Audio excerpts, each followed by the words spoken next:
બાળકોનો શારીરિક અને માનસિક વિકાસ થાય તેમજ તેમનામાં રહેલી પ્રતિભા બહાર આવે તેવા હેતુથી શાળાઓમાં વિવિધ પ્રકારના રમતોત્સવ યોજાતા હોય છે, જેના ભાગરૂપે આજરોજ અંકલેશ્વર જીઆઈડીસીમાં આવેલ લાયન્સ ઇંગ્લિશ મીડિયમ સ્કૂલ ખાતે પણ શાળાના વિદ્યાર્થીઓ માટે રમતોત્સવનું આયોજન કરવામાં આવ્યું હતું અને આ સ્પર્ધાનું સુંદર સંચાલન શાળાના શિક્ષકો દ્વારા કરવામાં આવ્યું હતું।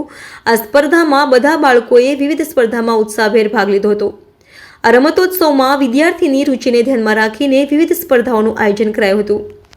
આ સ્પર્ધાઓને લઈ વિદ્યાર્થીઓમાં નવી ચેતના અને સ્ફૂર્તિ જોવા મળી હતી। સ્પર્ધકોએ ખૂબ જ ઉત્સાહપૂર્વક દરેક રમતોત્સવમાં ભાગ લીધો।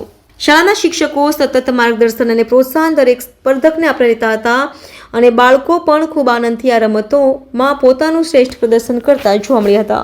કાર્યક્રમના અંતે વિજેતા થયેલા ટીમ અને ખેલાડીને શાળાના શિક્ષકગણ અને શાળાના આચાર્યશ્રી દ્વારા પ્રોત્સાહન અને ઇનામો આપવામાં આવ્યા હતા। આ રમતોત્સવને સફળ બનાવવા શાળાના ટ્રસ્ટીઓ, આચાર્ય તેમજ શિક્ષકોએ ભારે જહેમત ઉઠાવી સફળ બનાવ્યો હતો।